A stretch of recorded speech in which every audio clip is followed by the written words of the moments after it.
Hello students, hope you all are doing well. See, previously આપણે તમારું entrepreneurship development and ethics એમાં discuss કરતા હતા about the franchises features. બરાબર, એટલે કે ફ્રેન્ચાઇઝી કોન્ટ્રાક્ટ જે છે એની અંદર કેવા કેવા એલિમેન્ટ્સ જે છે એ હોય છે, શું કામ એવું બધું કરવાની જરૂરિયાત પડે છે. બરાબર, બે પાર્ટી હોય ને એક અગ્રીમેન્ટ હોય, કોન્ટ્રાક્ચ્યુઅલ અગ્રીમેન્ટ છે જેમાં રાઇટ્સ ટ્રાન્સફર કરવામાં આવે છે, જેમાં લાયસન્સ લેવા માટે ફીઝ આપવામાં આવે છે. આ અલગ અલગ મિકેનિઝમ જે છે આપણે જોયું. હવે નેક્સ્ટ તમને આપેલું છે ટાઇપ્સ ઓફ ફ્રેન્ચાઇઝિંગ. બરાબર, ફ્રેન્ચાઇઝિંગ જે છે એ કેવી રીતે થાય છે, કેટલી અલગ અલગ મેથડ્સ થ્રુ થાય છે, એનું તમને જે છે એ વે આપેલું છે. ફર્સ્ટ જે છે આપેલું છે મેન્યુફેક્ચરિંગ ફ્રેન્ચાઇઝિંગ. એટલે કે when a franchisor gives permission to franchisee to manufacture a particular product. Manufacturing a particular product, manufacturing franchises has taken place over the year. બરાબર, જ્યારે આપણે ફ્રેન્ચાઇઝીનું અસ્તિત્વ નહીં નહોતા સમજતા ત્યારે મેન્યુફેક્ચરિંગ ફ્રેન્ચાઇઝિંગ તો હતું જ, જેમાં તમે બીજા કોઈ પણ જગ્યા આઉટલેટ બનાવો છો અને સેમ જે છે એ વેથી તમે પ્રોડક્શન પ્રોસેસને કેરી કરી જાઓ છો, એટલે કે મેન્યુફેક્ચરિંગ પ્રોસેસને કેરી કરો છો.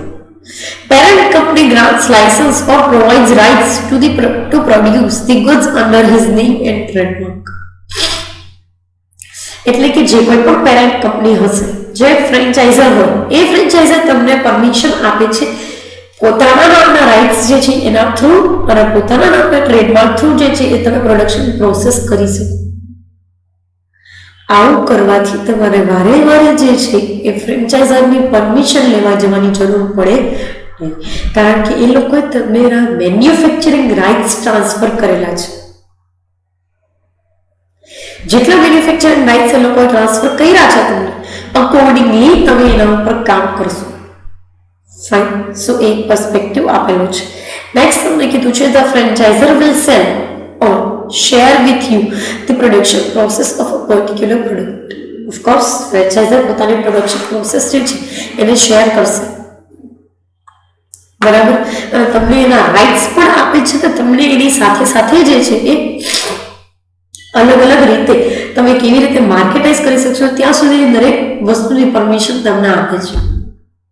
ઘણી વખત ફ્રેન્ચાઇઝર જે છે એ મેન્યુફેક્ચરિંગ ફ્રેન્ચાઇઝીની અંદર પોતાના રિસોર્સ પણ તમને આપે છે, કારણ કે સે ફોર એક્ઝામ્પલ તમારી પાસે એવી મશીનરી અવેલેબલ નહીં હોય તો એ લોકો તમને એ વસ્તુ માટેની પણ વ્યવસ્થા કરી દેશે કે તમે જ્યાંથી મશીનરી ઇઝી પ્રાઇસીસની અંદર લઈ શકો.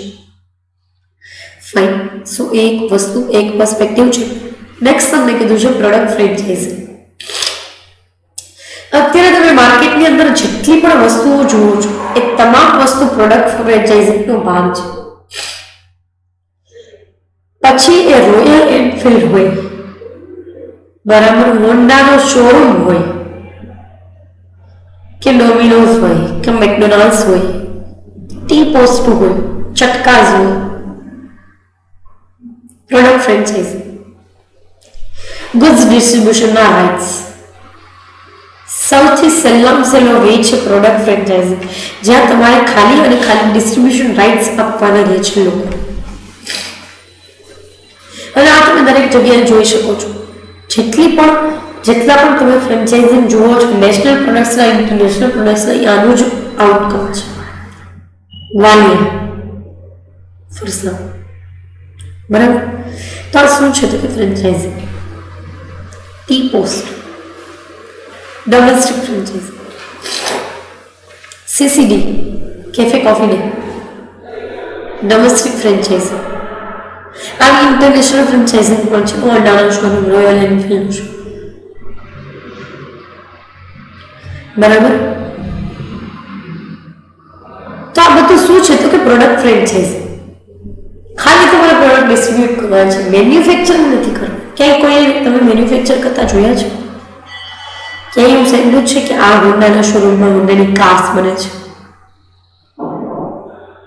કે એવું સાંભળ્યું છે કે આ પર્ટિક્યુલર શોરૂમ જે છે એની અંદર રોયલ એનફિલ્ડ બાઇક બને છે? એ સાંભળ્યું છે આપણી નેશનલ ડોમેસ્ટિક ફ્રેન્ચાઇઝ કે જેગુઆર જે છે એ દરેક શોરૂમમાં બનતું. તો બેઝિકલી પ્રોડક્ટ ફ્રેન્ચાઇઝિંગ છે. થર્ડ પાર્ટ તમને આપેલું છે કે બિઝનેસ ફોર્મેટ ફ્રેન્ચાઇઝિંગ. જેમાં તમે આખો બિઝનેસ જે છે એની ફ્રેન્ચાઇઝી આપો છો. From manufacturing the product to marketize it, આખું યુનિટ તમે સામેવાળાને આપી દો છો કે ભાઈ કાંઈ વાંધો નહીં, તમે આખો બિઝનેસ આઉટલેટ જે છે એ બનાવો, બાકીનું અમે જોઈ લઈશું. ફાઇન, તો એ એક પર્સપેક્ટિવ આપેલું છે. હવે જો આગળ શું કહે છે એ જો, તો કે સિંગલ યુનિટ ફ્રેન્ચાઇઝી, એક જ યુનિટ અને એમાંય ફ્રેન્ચાઇઝી. હા, આ સિસ્ટમની અંદર છે ને જે કોઈ પણ ફ્રેન્ચાઇઝર છે એ ફ્રેન્ચાઇઝીને બીજી બ્રાન્ચ બનાવતા રોકે છે. એટલે કે તમે પોતે એક જ મેન્યુફેક્ચરિંગ યુનિટ કે એક જ બિઝનેસ યુનિટ જે છે બનાવી શકશો as a part of franchise. બીજું સેમ ઓનર બીજું યુનિટ નહીં બનાવી શકે, અને એ વિસ્તારમાં નહીં બનાવી શકે, એ પર્ટિક્યુલર રિજિયનની અંદર પણ નહીં બનાવી શકે. એક જ યુનિટ હોવું જોઈએ. એટલે કે એક બ્રાન્ચ છે એની બીજી ખાલી એક સિંગલ બ્રાન્ચ હોવી જોઈએ, બીજી મલ્ટિપલ બ્રાન્ચીસ ન હોવી જોઈએ. તો સિંગલ યુનિટ ફ્રેન્ચાઇઝી, એક તમે પોતે છો પેરેન્ટ, બીજું એક જ યુનિટ છે જ્યાં આખા વિસ્તારની અંદર કામ કરશે, જેટલી પણ જગ્યાએ લોકોની રિક્વાયરમેન્ટ હશે એ પ્રમાણે કામ કરશે. ફાઇન. સેકન્ડ તમને કીધું છે મલ્ટી યુનિટ ફ્રેન્ચાઇઝી, ઉપર જવું છે પણ એક જ ઓનર જે છે એ 2 કે 3 ફ્રેન્ચાઇઝી ઓન કરી શકે છે, એટલે કે એની માલિકી ધરાવી શકે છે. મલ્ટી યુનિટ ફ્રેન્ચાઇઝી, મારા ખુદના 3 આઉટલેટ હોય, કારણ કે બ્રાન્ડ મને એવી પરમિશન આપે છે, પેરેન્ટ કંપની મને એવી પરમિશન આપે છે કે હું આ મલ્ટિપલ યુનિટ્સ જે છે એ બનાવી શકું, એમાંથી પ્રોફિટ કમાઈ શકું. એટલે મલ્ટી યુનિટ, બરાબર. સેમ તમે સેમ એના જેવા જ જે છે એ અલગ અલગ રિજિયનની અંદર, એટલે કે અલગ અલગ વિસ્તારની અંદર અલગ અલગ રીતે બનાવી શકો છો, અને તમે તમારો પ્રોફિટ પણ બહુ સારી રીતે એન્જોય કરી શકો છો. એ એક પર્સપેક્ટિવ જે છે આપેલું છે. નેક્સ્ટ તમને કીધું છે સોશિયલ ફ્રેન્ચાઇઝિંગ. યસ, સોશિયલ ફ્રેન્ચાઇઝિંગ આખો ઇમર્જિંગ કન્સેપ્ટ છે. પહેલા એક સિનારિયો એવો હતો કે લોકો ફ્રેન્ચાઇઝિંગ એવી જ જગ્યાએ કરે જ્યાં એને સૌથી વધારે કસ્ટમર્સ અને સૌથી ઝાઝા પૈસા આપનારા કસ્ટમર્સ મળતા, એટલે એવા લોકેશનને લોકો ચૂઝ કરતા.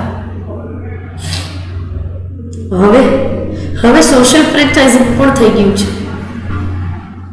પોવર્ટી રિમૂવલ માટે ફ્રેન્ચાઇઝિંગ કરે, એટલે પોતાની પ્રોડક્ટ હોય એના કરતા સસ્તા ભાવે વેચે એવી જગ્યાએ કે જે જગ્યાએ બિલકુલ ડેવલપમેન્ટ નથી, કે જે જગ્યાએ બિલો પોવર્ટી લાઈનના લોકો રહે છે, કે જે જગ્યાએ લોઅર મિડલ ક્લાસ લોકો રહે છે, કે જે અફોર્ડ કરી શકે એમ નથી. સોશિયલ ફ્રેન્ચાઇઝિંગ.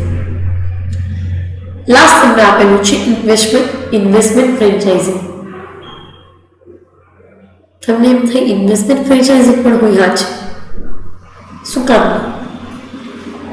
તો એ શું કહે છે પર્ટિક્યુલરલી, તો કે જે કોઈ પણ પર્સનને ફ્રેન્ચાઇઝીની જરૂરિયાત છે એ પર્સન શું કરે છે બેઝિકલી, તો કે એક કોઈ પણ પેરેન્ટ કંપની છે એની પ્રોડક્શન પ્રોસેસ કે એની માર્કેટિંગ કેમ્પેન એ બધા એમાં હેવી ઇન્વેસ્ટમેન્ટ કરે છે, અને એના થ્રુ જેટલી પણ ફ્રેન્ચાઇઝી આવે છે એ ફ્રેન્ચાઇઝી બહુ મોટો બિઝનેસ કરશે. એટલે જેની અંદર હેવી ઇન્વેસ્ટમેન્ટ હોય એની સામે હેવી રિટર્ન પણ હોય ને, એ તો બહુ સીધી સાદી વસ્તુ છે. જે પ્રમાણે તમે ઇન્વેસ્ટમેન્ટ કરશો એ પ્રમાણે તમને રિટર્ન મળશે. તો લોકેશન પણ તમે એવું જ ચૂઝ કરશો ઇન્વેસ્ટમેન્ટ ફ્રેન્ચાઇઝીની અંદર કે જ્યાંથી તમને બહુ વધારે કસ્ટમર્સ મળતા હોય. જેટલા ઝાઝા કસ્ટમર્સ તમને મળશે એટલો તમારો બિઝનેસનો ગ્રોથ વધારે, એટલું જ તમારો ઇન્વેસ્ટમેન્ટનું રિટર્ન વધારે. And that's it. આનાથી વધારે તો બિઝનેસ ફોરવર્ડ ફ્રેન્ચાઇઝિંગમાં હોય પણ શું, જોઈએ પણ શું. દરેક વસ્તુ આવી ગઈ, નાના યુનિટ, સિંગલ યુનિટથી લઈને ઇન્વેસ્ટમેન્ટ ફ્રેન્ચાઇઝિંગ સુધી બધું જ. આ ઇન્વેસ્ટમેન્ટ ફ્રેન્ચાઇઝિંગની અંદર બીજી પણ એક વસ્તુ છે, એ છે કે તમે ખાલી એની અંદર પૈસા જ નાખો છો, તમે એનું મેનેજમેન્ટ નહીં કરો.